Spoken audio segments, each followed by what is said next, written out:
Avenue on Money FM Radio 93.7. And we're live. And we live. Good morning. How are you? Good morning to you, and good morning to everybody who's catching us on social media. Uh, as we're getting ready. Good morning, good Yeah. morning, good morning.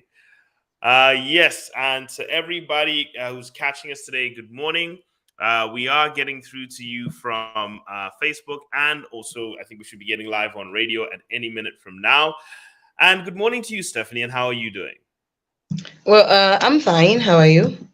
I'm good. I'm good. And today's conversation, I know we kind of segued a lot from the last 2 weeks talking about investing in the youth, and now we also talked about passing the torch, going from one generation to the other, what we call the intergenerational transfer. That's what we talked about last week. Today we're going back to our four money skills series, where we've gone from make money, where we started with trying to build the background to the money skills. And we started with make money. And just to give everyone a recap in terms of the money skills, this is basically part two of it. And this has to do with sharpening your axe. So now we're gonna just simply talk about why you should sharpen your axe, which axe you should sharpen, and the two methods of sharpening your axe. That's what I'm really gonna go through today. But I'm gonna do something a little bit different today, Stephanie. Today I'm gonna go through. Mm. I'm gonna mix scripture with a gentleman who actually talked about this from a scientific perspective. His name is Cal Newport, and he wrote a book called "So Good They Cannot Ignore You," where he argues the case of, he actually starts by saying, follow your passion is one of the worst pieces of career advice you can actually give someone. Yet it's so intrinsically agreed upon that we must all follow this burning desire and passion inside. And what he simply says is, no, no, no. If you really want to be great at something, follow your skill. Your skill is actually quite important. There's a Bible verse we're actually going to leverage that off. And I want to try and show you the interplay between what he's teaching, because I always say this. Paul actually sat once in front of the Greek, and he said, you know that there's this God in the background. There's this thing you say Remember, is the God of. are we live on Facebook though? Yes, sorry, not on. We're not live on the Money FM Facebook. We're live on a few other Facebook pages, but you will catch me on my Facebook page. Yes, so you will catch it on my Facebook page, on the Money FM Twitter, on the Money FM YouTube. Yes, we are live in those various channels. So just getting back to this, sorry about that for anybody who may have seen any confusion. We are live on various channels, but unfortunately, we just had a little bit of a technical problem on regarding the Money FM Facebook page, but that will be corrected very soon. Now, getting into this conversation, Stephanie, about what we want to focus on is, how do you sharpen that skill, and how do you sharpen that axe? So I think for now, let's get into the recovery of it. And for anybody who's watching with us or following us, please continue, and please give us some of your comments and your feedback as we take you through this journey. Now, when we're touching on this topic, I want to do a quick recap on the important verse that actually guides us to this thing of the sharpened axe. And it says, if the axe is dull and its edges are unsharpened, more strength is needed, and skill will bring success. But skill, and this is Ecclesiastes 10:10. Okay, this is King Solomon's word. Okay, and the utilization of the skill is wisdom and abilities in a specific area. So we did define skill as abilities to get mastery. So just as a recap, it says sharpening your axe means becoming so skilled that you achieve mastery in a field. Mastery gives you a more profitable career, because it results in lower marketing costs and higher. Sorry, I wrote there wrong mistake. Higher prices, not processes. My mistake. And there's 4-stage 10,000 hour process to achieve mastery.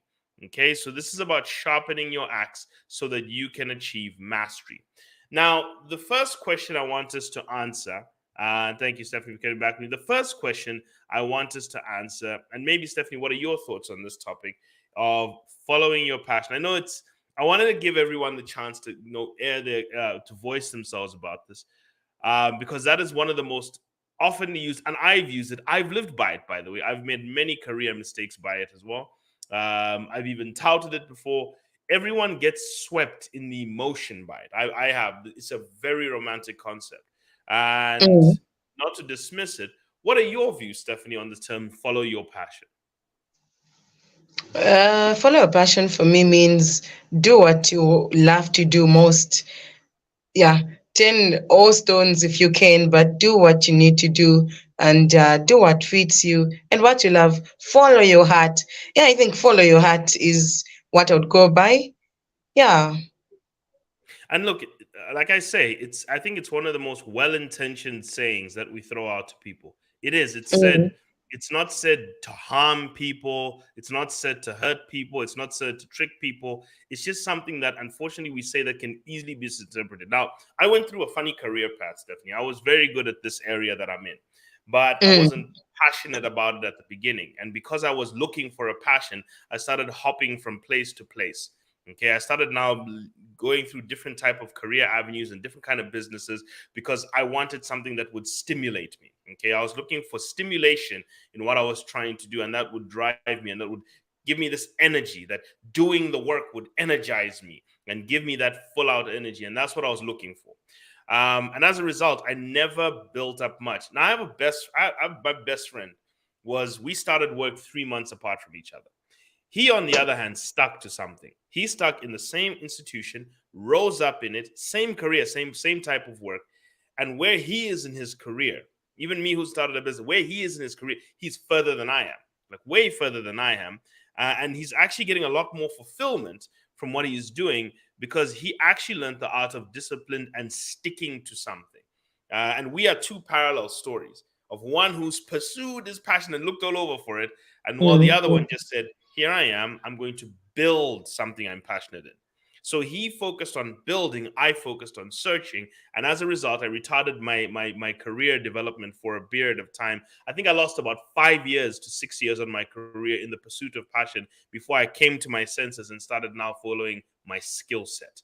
And there's a reason Wow. why King Solomon says skill. Okay, he actually says it there in the Bible, and I'm going to go back to Ecclesiastes 4. I mean, Ecclesiastes 10:10, where he says, "Skill will bring you success, not passion, skill." And let's talk about this from the perspective. As I said, I'm going to include the book "Be So Good That They Mm, Cannot Ignore You" by Cal Newport, where he talks about this, and he talks about the term "be follow your passion." I'm going to play this little clip. So there are about 4 clips I'm going to play for you from his conversation or from this book, which actually goes through it. So here's the first one. Your passion objectively, we see that it's a sort of astonishingly appealing concept. The problem is that follow your passion, in addition to being astonishingly appealing, also happens to be astonishingly bad advice. If your goal is to end up passionate about what you do for a living. Follow your passion, first of all, claims that most of us have pre-existing passions we can follow. In order to follow a passion, everyone has to have my passion. Follow your passion relies on this idea that we have pre-existing passions that for some reason are well suited to a modern knowledge work economy, and that we just have to identify those. We don't have evidence that that's the case. It doesn't match the stories we find in reality, and we don't have a lot of support for it. What are people doing that do end up loving what they do? I did find a pattern that shows up pretty often. The specifics of the work is not what's important. There's almost always some general lifestyle traits. Maybe you want autonomy, power and respect, and impact, creative. But this is what matters in someone feeling a real sense of satisfaction and engagement in their career. They start by building up rare and valuable skills. They then use these skills as leverage to gain the type of general traits that matter to them. And that's why they care less about what specific job they do and care a lot more about how they're approaching the job they have. Am I building skills? Have I plateaued? How can I continue to build skills? In the book, I call it career capital. How big is my career capital store? If I want to enjoy my working life more, maybe I should look at increasing that store faster. So, what this gentleman is actually trying to say in all of this is, if you want to be passionate about your work and you want to love the work that you do, what you want to do is build leverage to get the kind of work contract you want. and to get the work conditions you actually want that would serve what you're looking for the best. Because really what you're looking for, Stephanie, in your work is you're looking for a sense of, you're either looking for a sense of impact, you're looking for a sense of creativity, you're looking for a sense of autonomy. You want freedom. You'd like to select your hours. You'd like to select what you want to do. But in order to do that, you can't just pitch up in the workforce with zero experience and say, this passion has found me and it's giving me all of that. You're going to get frustrated. So what he's saying is that you must find a way to leverage the skills that you have to demand the conditions that you are seeking. Okay, because when you are very good at something, and this is what I talk about with mastery, when you are very good at something, people are willing to pay the highest price for it. If you're very good at something and you say, I'd like to work only 6 hours a day instead because I've got children and stuff I need to take care of, they will bend over backwards to give you those hours. If you say, I'd like to work from home, as opposed to always coming into the office, they will bend over backwards to give you those hours. Okay, because your value is so important. So build something that is rare. That's what he talks about. It says rare and extremely valuable to a person. But I do think passion does fall into the equation. I actually do think passion does fall into the equation. But Stephanie, whose passion? And I think the mistake we often make is looking for your passion may be incorrect. What I do think, and I'm going to just show you, I'm going to try and help you guys in terms of picking what axe, because people are going to ask, okay, which skill should I follow? I'm going to now lead you to finding your mission. Okay. And finding your mission is found in this scripture. Because I'm going to now, sorry about that. There is a bit of background noise. Yeah. But finding your mission is actually found in this simple scripture, John 3:16. And you should, instead of looking for your passion and your love, you should look in your career to be an expression of the love of God. Okay? And this is what I'm going to say. I'm going to read to you Jesus's mission statement, his statement of why I came here. And Jesus says, for God so loved the world, okay, that he gave his only begotten son, that whoever believes in him shall not perish, but have eternal life. There are 5 components to this verse. Okay, it's one verse, but it has 5 components, which actually sends you a mission statement. It says, for God so loved the world. Now, what Jesus actually prioritized here is he wants to explain to you that he didn't just pitch up here by accident. He's here because somebody who loves the world sent him. Okay, he is sent as an act of love. So instead of looking for what you love, try and figure out who God loves and how you serve who God loves. That's a very important statement. So who does God love enough that he sent you? Now, when you send somebody, when you send a gift to a person, what you often find is that you are sending when you send a box, when you send something to a person, you're often sending them a gift that either meets their need, excites them, stimulates them, whatever it is, but it improves their life in some way, shape, or form, or improves their emotional state.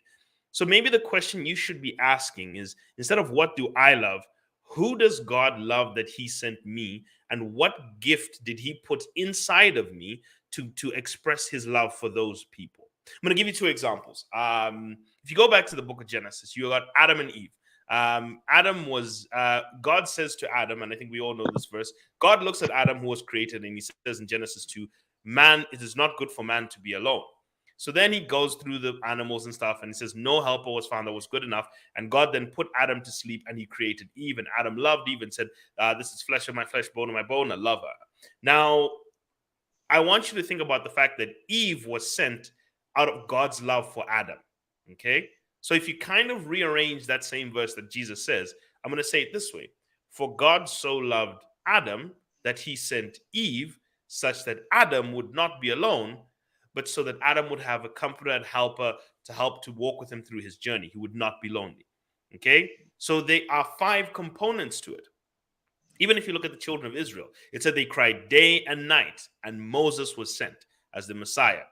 And the statement it will say is that you can read from that is, for God so loved the children of Israel that he sent Moses so that they would no longer suffer under slavery, but they could go into freedom of the promised land. So there are 5 conditions again that are met in this. So if you can say this about yourself, if you were to say, for God so loved, insert which community, country, where are you living?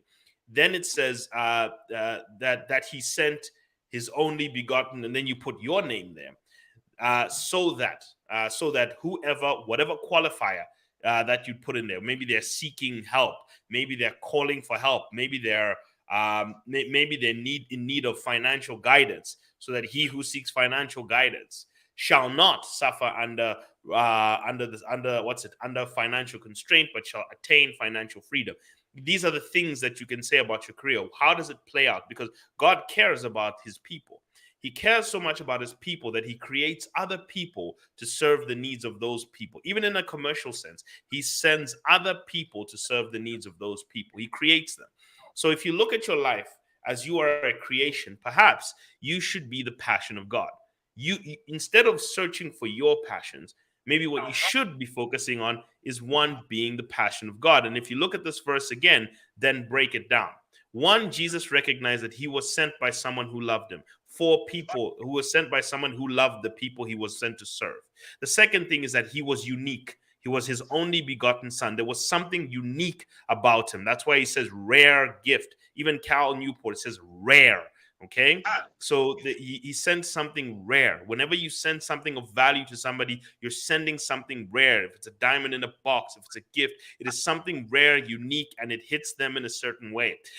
Whoever believes in him. So there's a qualifier.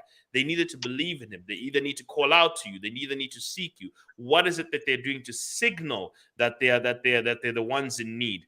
And that they shall not continue to suffer under the pain. Now, what they were suffering with was that they were perishing, but have eternal life. So this is a mission statement. Okay, because one of the strongest parts of job fulfillment that gives people the ability to earn at a very strong rate and work those painful hours that sometimes they need to, and put in the work that they need to, simply comes from the fact that there is a mission that is established. So what you need to ask yourself is, out of the arsenal of axes that you have in your life, okay, if you were to list your skills, ask yourself which of these has a need in society where people are going through a pain. Okay, this is value now. They must be a pain that they're going through, and there's a skill intrinsically put inside of you. Either it's an interest or a gift or a talent that you are able to then harness, and able to, once you execute, it alleviates the pain and the pressure that these people are going through, and they are experiencing some place of pleasure or desire. Something has now started to happen because of something that you were intrinsically blessed with, that they are now able to benefit from. You must not look at yourself as your gift to yourself, but you have to look at yourself as a gift to humanity. Okay, and have the freedom, the autonomy, and the impact and creativity to express that which you were given for the gift to humanity. Whether it's singing, whether it's radio presenting, whether it's financial advice, whether it's banking, whether it's engineering, whatever it is, there are a group of people who are suffering maybe with poor drainage, and you are the gifted engineer that is able to now change a community with much better drainage. So whatever skill that you have is a gift to the people who need it, not a gift to you. You are an expression of God's love for those people. And I think that's the best way to try and frame it, especially from the Christian perspective, is that perhaps instead of following your passion, perhaps follow God's love. What in you is the greatest expression of God's love for the people around you that he has gifted you to? Okay, you are the gift to them, and in you are abilities and talents to execute that. Just like if someone sends you a box with a phone in it, it's the box that's the gift that has the abilities to either make calls or take pictures or whatever the things that you were desiring to improve your life. Okay, I don't know if I've got Stephanie back at any point, but yes, I do want. I will get her thoughts on that a little bit later. So the second point that we do look at now, people will say, okay, I've discovered the axe. Munyumba, thank you. Now I know which axe I need to pursue. Should I just go and use it, or should I sharpen it? And the best point I'll tell you is you need to sharpen it. You actually need to sharpen this axe now. Because you need to execute it in such a way that it gives you that ability to dictate your terms and being more autonomous. Okay, you're answerable to God and not answerable to employers and answerable to people anymore. People are seeking out your services. So become very good at something, very, very good at this thing that is a gift to people. There are two conditions, people. There are three conditions. Become very good, become rarely good, and it must be valuable to people. It must tick these three conditions. That is the sharp axe. Okay? So where do you have the least friction in becoming very good at something? Which of these things that you have the least friction in is valuable to people? Okay? And at the end of the day, where can you become uniquely gifted in this area? Okay, where are you uniquely gifted, where there are natural abilities that could not even be taught that are an addition to this area? Okay, so this is what helps with the sharp axe bringing success, because you don't want to be using that dull axe where you have to convince people all the time, sell to them, you have to try and beg them to give you opportunities. You want to try and work with that. So now, how do we do this? Well, the first one I'm going to go for is something called iron sharpens iron. Okay, and this is the importance of having mentorship.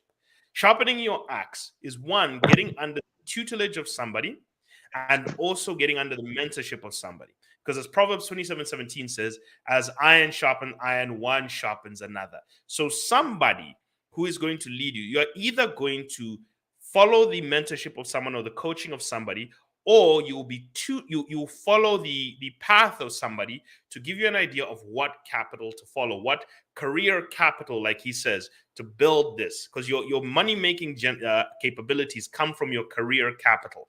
And your career capital is your skills, your relationships, your abilities, your achievements, your reputation. These are the things that build you. Okay, so let me go through something that he actually advises here in terms of how to use mentorship in order to build your career capabilities. But he does talk about something called deliberate practice. I want people to keep that in their mind. But there is something where he guides on mentorship. Let me just get this one up. To caught my attention when I study people who had seemed to apply this philosophy is that they tended to be people who either by design or happenstance had had exposure to stars in their field, or otherwise people in their field whose current status really resonated with them. So they're rarely flying blind, right? They have some sense of, in my field, this person sort of represents where I'd like to get, and now I can sort of understand what was the skill that got him there. What does he do that other people don't do? Now, for a lot of the people I studied, this was just happenstance. It's not a surprise why often you'll find someone successful in a field has parents in that field, right? That means they have this expert level knowledge of what capital to build. But I posit that once you understand that, you can go out deliberately and try to find this information. So when you're in a particular field, you can say, who within Google, for example, represents where I would like to be with my career. You can actually systematically go and try to understand what do they do well that other people don't that's given them that sort of control. So I actually counsel people to systematically investigate, working backwards from stars, trying to understand what specific skills are. And I think it's really good to point out, because if you're not deliberate in trying to understand what capital you should build, it's very hard to get it right just by luck. If you wanted to learn how to produce music, you might try to recreate your favorite beats or music that you hear on the radio. Again, you're taking action and comparing it to an ideal to correct your action. But when we start something new, the ideal is often way beyond us. Comparing ourselves to the best pianist, for example, may be discouraging and unhelpful. So we might compare ourselves to lesser versions of the ideal instead. We can imitate people who are just beyond us in skill level, slowly inching ourselves towards the ideal. Deliberate practice usually begins with imitation, but as your skills grow, you develop a stronger relationship to the ideal archetype or idea itself, and you shed the need to imitate. You learn to act on your own instead. Okay, so the first step that you should try and look for in terms of what career capital you need to build as a person starts by most people who are very good at someone. If you ask them when they were younger, who did they look up to? And a lot of them have an answer. A lot of these people have an answer who are very good at something. There's somebody who they got exposed to very early in their career or in their life who then resonated with them very strong. And they managed to use this person as a blueprint. Paul in the Bible says, imitate me as I imitate Christ. Paul could easily become this imitation point that you can use. So somebody becomes a mentor, becomes an imitation point of what capital you need to build. If you're trying to become a performer, maybe it's dance skills. You want to become, I don't know which performer, but maybe you need their dance skills or something. You start by first imitating them. Ashe used to talk about things like imitating Michael Jackson at the beginning before he then formed his own style. So what eventually happens is first someone starts through an act of deliberate imitation, okay? Imitating somebody, or first discovery. Who is the star that kind of pulls you in? And then that becomes your mentor. Even in your spiritual walk, there's usually somebody, Stephanie, who walks with you, somebody who's a bit more mature in the walk, who you can now kind of mold yourself by, who can guide you through your walk, and eventually you're able to fly off on your own. So one of the things you should do in an area where you've discovered this axe is now look for the stars. Which of these ones is the ones that really resonates with you? Then you can start to look at, okay, now what skills do I need to build? Is it a jump shot? Whatever it is it pattern recognition? Is it sales skills? Is it development in technology? What skills did this person build that I need to work on? Who's the star that I can now build back? Because now you're not flying blind anymore. You've got this blueprint to work with, this shell that you can now start to work with. Eventually, so what you want to do is don't map only one megastar. And I think the problem is that people who do that get discouraged because that person is so far from them. What you should then do is stagger out. The second video in that showed stagger them out. Who are the top 10 or the top 5, and rank them in order of best to least to the least best. Okay, and then start with the one at number 5. Get to their level, then pass them, then get to number 4's level, then pass them, then work your way up to that top star that you're looking for. So that is one of the stages that people need to use in terms of getting towards that absolute mastery and knowing what skill capital, how to convert, what knowledge and skill do they need to build in that area to be able to then convert that into career capital, to then be able to convert that into financial capital, which is a salary that you can then invest and build your life with. So who are you utilizing as your stepping stones? Do you have a top 5 in your career? That's your homework everyone needs to work on right now from this. Get a top 5 in your career. That skill, that specific skill, get a top 5, rank them from 1 to 5, and then start working upwards on the ladder and then improving yourself according to them. Because if you try and just increase your skill, you don't know what to increase. You have no guidance. Okay. So if you don't have a coach who's deliberately coaching you, okay, directly coaching you. So if you have a mentor, they're going to do that for you. But if you don't have a coach, you need to rank the top 5 and then use them as a measure to try and build yourself on. So that is what we call the mentorship programs. The second one, Stephanie, is that now that you've discovered a path, you need to now go through a slow, what we call deliberate practice route. And the Proverbs 13:11 says, practice over time creates perfection. Wealth from get rich quick schemes disappears quickly. Wealth from hard work grows over time. If you try and build a skill and career capital in an area with overnight success, you are just going to harm yourself. Okay? So what you need to focus on is not just doing things overnight. It takes time, practice, getting 1% better at something every day. Okay? Reading that extra mile, studying that extra thing, doing that 5 minutes every single day, getting into a discipline and finding your areas of improvement. So this is where he talks about something called deliberate practice. I'm going to bring this back to this book again so that it's deliberate practice. And I'm bringing you back here that the Bible does not support getting somewhere fast. It supports slow and steady methodical improvement.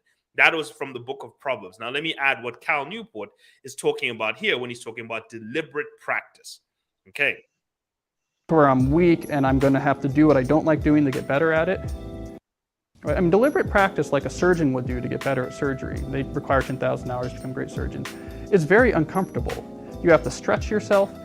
You have to be systematic about, here's where I'm weak and I'm going to have to do what I don't like doing to get better at it. Most people in knowledge work don't do that. We avoid discomfort. We use email to get away from any sort of mental discomfort of something requiring focus. So I conjecture that in knowledge work fields, if you put systematic, deliberate practice into what you do, you're going to find a separation from your peers well south of 10,000 hours.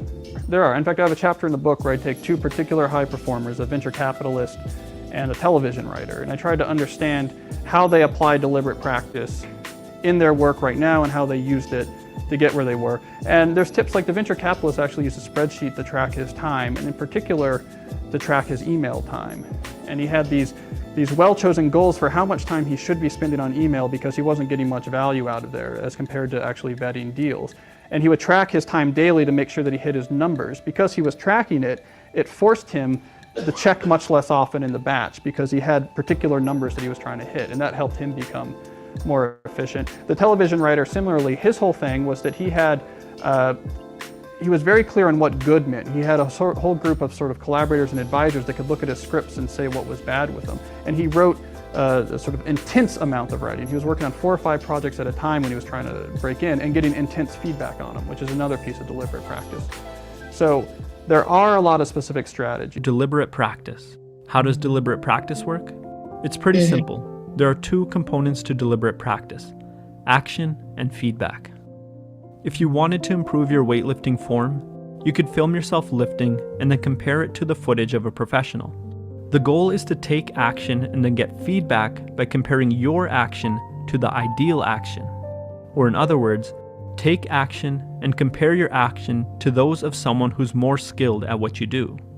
Alternatively, instead of filming yourself, you could hire a coach, and the coach has an understanding of the ideal, and so he or she gives you feedback to help you move closer to it. Okay, so what they're saying now, Stephanie, in this point is practice. Okay, you can't shortcut the journey to becoming very good at something. You're going to have to do it, get feedback on it, and keep improving it. So you have to keep doing it up to that level, get feedback on where you're lacking, and keep improving. Do it, improve. Do it, improve. And you can do that either under a coach or either under imitation. Remember, I've given you the two. Either a coach can keep telling you, right, we've gotten to this point, now improve this way, now improve this way, improve this way. And then you either can imitate somebody and say, okay, I've gotten to this level of their skill. Now I need to get to that level, now that level, and that level. So utilizing a mentor map or utilizing it's a mentor or a mentor map or a mentor can help you now with what we call the deliberate practice and consistent improvement.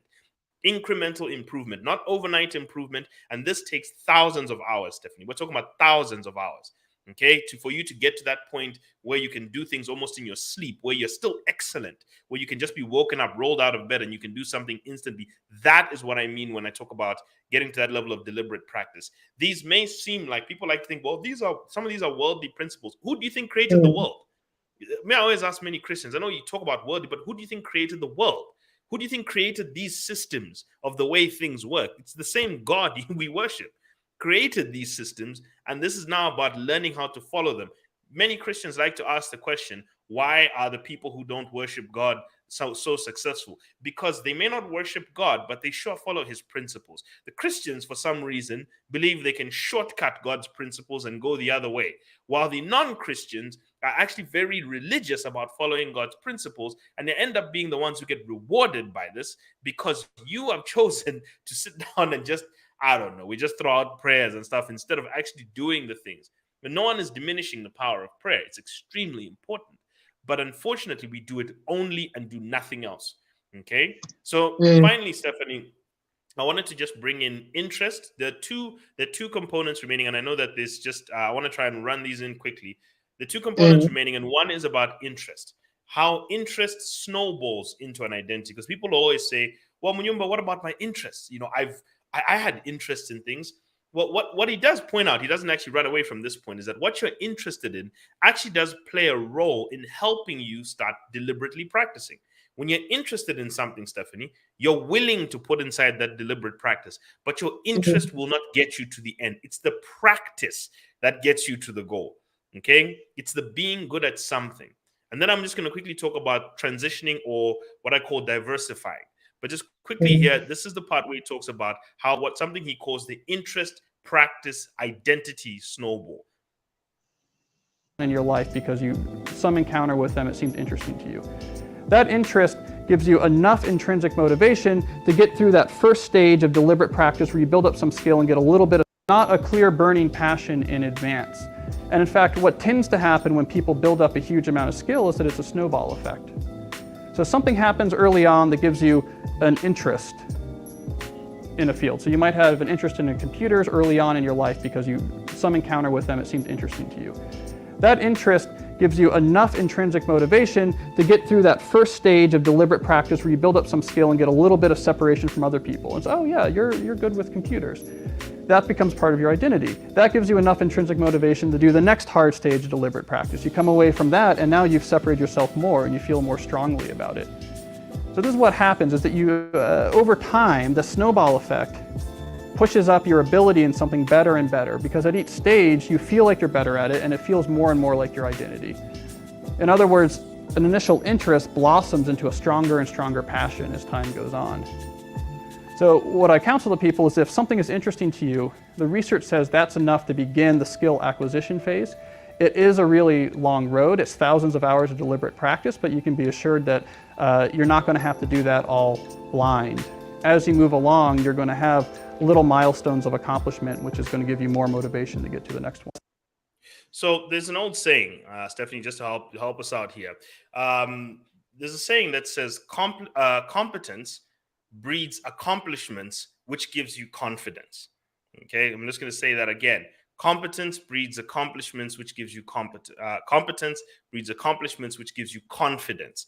And when you become more confident in something, you identify with it stronger.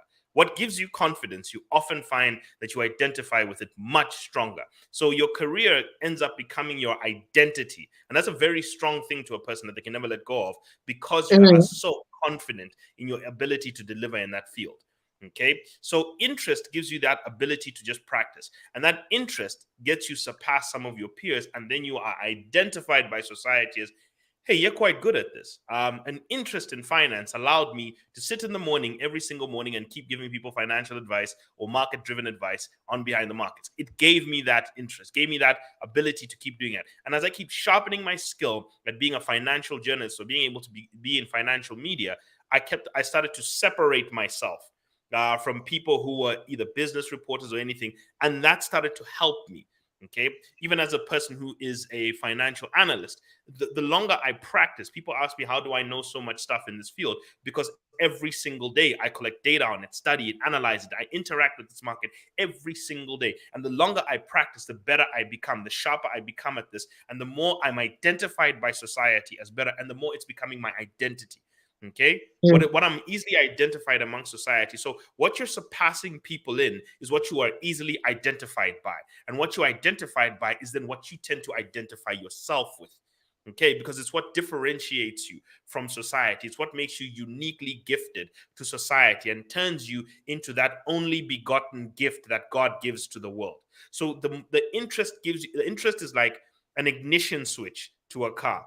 It doesn't get the car anywhere. There's fuel, and the car has to actually have the muscle to move.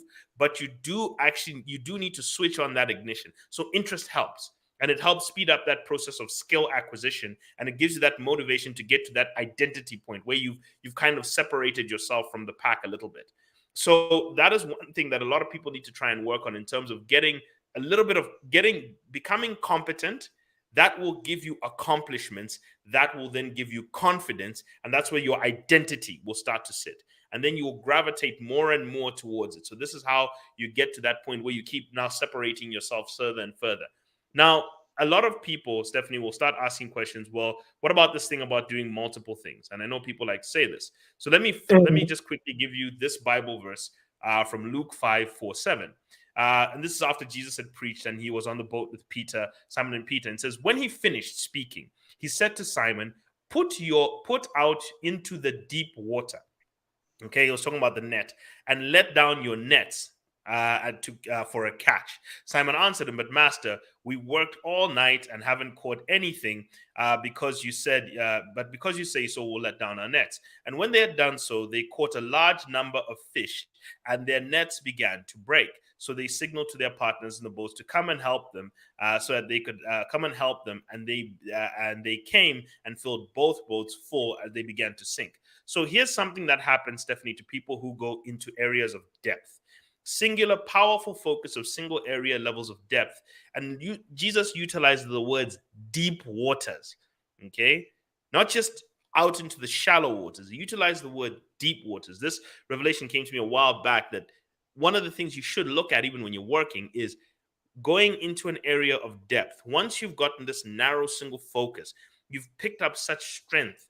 And I know that there are people who are going to write so many books and tell you that, oh, generalist, be a generalist, be this. Most of the great people in this world started with one thing. They started very well. Switching to other areas can be hazardous to your development. And I told you at the beginning, I have a friend who had a single focus in a specific career, and he has spent 12 years specifically in that position. I went through an area where I retarded my process for a few years while I was bouncing in and out of this field. Okay, so there are about 2 or 3 years where I kept on bouncing myself, and I've actually slowed down my progress to where my friend is, because he consistently stayed at something and he dealt with it and he kept on getting himself better, kept on improving himself, kept on educating himself. Single focus is extremely important, people, because that is your area to start from. Later on in life, diverse opportunities start to come towards you. Even Cal Newport in this speech started to talk about the importance of building career capital in an area. Switching careers, people, does have a very dangerous swing to it. It's very difficult, and you must understand there's a time implication to that. Let me give you a simple example. Elisha switched careers to go and follow Elijah, but he then had to work under Elijah for 6 years. Okay, he then had to work under him for 6 years just to get to that career switch. You often find people say, but David was a shepherd and then he became a warrior. Yes, but then he worked under Saul, who was an expert warrior king, for many years before Saul turned on him and chased him. So there is a time gap. What are you willing to lose, okay, because of that switch and transition you're trying to make into a diverse field? You can, however, take your career capital, the reputation that you've built, into a similar field. I, as a financial analyst, being good at being a financial analyst, could then come and work as a financial presenter, okay, in an area of media in the morning. That opens that door to me. It's a new career, but I'm leveraging the same reputation. I'm leveraging the same experience. I'm leveraging the same skill. I'm utilizing my same depth. It's the same data that I collect for market analysis for my clients. It's the same data that I collect that I'm actually using to deliver for people on radio. So it's the same skill set. It's just being utilized in a different application or a different area. So leveraging your skill and deepening your skill. So there are some areas that I have mentioned here, and I just wanted to give you a quick example of what happens when you follow depth. This is an example of General Electric, the two CEOs. One of them went deep, the other one went wide. Jack Welch was CEO from 1981 all the way up to 2001, and he focused on organic growth and technical depth in areas of engineering. What happened to General Electric's share price? Went up by 2,892% versus an 855% S&P 500. The revenue grew by 507% during his period versus 229% growth in the US GDP, and the profits grew by 834%. What happened to Jeff Immelt? Was an MBA holder from Harvard, who decided that General Electric should be going into a broad range of things, tapping into as many industries and and getting away from its core skill. What happened? He focused on mergers and acquisitions and diversification. As a result, the revenue of the company, the share price of the company dropped by 30%, revenue dropped by 42%, and the profits went into the negative. Jeff Immelt almost destroyed the company, trying to go into a broad spectrum instead of going into the depth of the company and diversifying along a chain. You must be very careful about the terminology of trying to become a jack of all trades before you've mastered one. Master something, people, because that skill will bring you the success. So the path that you are looking for, and I'm just going to summarize this, is build knowledge capital in an area by studying it, getting very good at it. And I'm going to show you what Booker T. Washington even says here, and we spoke about it last week. Build knowledge capital in an area, okay, by reading. Get a mentor, or at least follow 1 to 3 of the greats in your market. Network in your industry and start to collaborate with them. And I'm going to talk about expanding your axe now. Expansion and multiplication of your axe is where you can now build mastery and super wealth with it. And that's going to be next week. Practice extensively until you've gotten the basic version by doing 10,000 hours or 5 years of practice. Learn the variations and specializations. Travel to other cities. Compete with people. Build a reputation, not even locally, but now internationally or interregionally. And repeat these steps until somewhere along the lines you mentor someone. And where I'm going to just quickly end here is just your flow of your life, Stephanie, is 1, build knowledge capital, then convert that into career capital, okay? Where you are now executing that knowledge that you've learned into a career, and then utilize that to build a social network in your area, okay? So your knowledge capital, and you convert it to career capital through deliberate practice. So learn something, then practice it by either imitating somebody or getting coached by somebody. That is the step to converting it into career capital, which then becomes social capital because you're very good at something. People start to know you for it. They start to identify you for it. They start to give you more opportunities for it.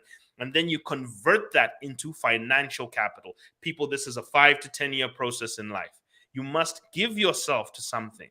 Okay, that is a gift. But which axe should you choose? One, pick the axe that is the greatest expression of God's love to the people around you. You are a symbol of God's love to the people around you. So don't look at your career as for you, but look at it as for the love of God. There's something that God put in you that is greatly appreciated by the people around you. Okay, that is the axe you must focus on. Harness it, sharpen it, and utilize it. Then what you do to sharpen it is build knowledge in it, get trained in it, either by imitating the greats, pick 1 to 5 greats that you can then try and build that skill set off, or get someone to coach and mentor you. Usually the manager in your workplace is the who works right above you, who has been in the industry for much longer than you, who can identify, is going to nurture your talent if they're a good manager. If they're a bad manager, use people who are iconic in your industry, pick 1 to 5 icons in the industry, then rank them and start working from 5 all the way to up to improve your skill. Put hours of deliberate practice into it. The axe that can help you is the one that you have an initial interest in, maybe due to an encounter. But you must be disciplined enough to convert that interest into hours of practice, because that hours of practice will separate you from the pack. It'll give you an identity that you can now, it will allow you to be identified in society, which will give you something you identify with, and then you can start to build yourself in your career. I say this especially to the younger Zambians: be good at something. The life you are thinking about, that passion you want to build, will come with time. Simply, Stephanie, there was an experiment done with secretaries who were doing admin work, just punching out letters and things. And here's what they found. The multiple secretaries that they interviewed, they found which ones were passionate and which ones are not. They found the most passionate ones were the ones who were doing it the longest. Why? Because they became so good at it that they started to become the ones that everyone wanted. Okay, the ones who put in the powers of practice. So you can do something for a long time, by the way, and not put in hours of practice. We've seen people who decay in positions, especially in government, for example. They just hold on to positions. They never really do anything. They just become dinosaurs there. But there are people who, Stephanie, are so phenomenal at something because of the hours they've put in. Do not circumvent the story of getting to your 10,000 hours. If you try and do shortcuts, you will derail your 10,000 hour journey, and then your 30s will be spent. You'll come to the realization that all these things I was trying to do in my 20s when I thought I was intelligent were just a waste of time. Now I have to start my 10,000 hours journey in my 30s when nobody cares that I'm young. The world is a bit more harsh to you, by the way, and you're in your 30s and you haven't figured your life out. The world is a bit more harsh to you. They're a bit more judgmental of you. Okay, so at least use your 20s where they can understand you're trying to figure yourself out, because the world will not understand you in your 30s. They will not. Okay, the sympathy levels drop like this in your 30s, and the expectations start to rise in your 30s. That's a warning that I'll give to as many people as possible. That, Stephanie, at least rounds up. I know that we really went deep into today's conversation, but yeah. I wanted to It was a focus good on. conversation. There's a lot to take out. Indeed, iron does sharpen iron. I did hold on to that thought. I was like, yeah, iron does really sharpen iron, and people should actually get to put into practice everything we said. I think we could actually get to wrap it here, Mnyumba, from until next week again. It's bye for now, and just make sure use what you've learned wisely, at least whilst in your 20s. While in your 20s. Have a wonderful day, Stephanie, and God bless everyone who was listening. Thank you. Yeah.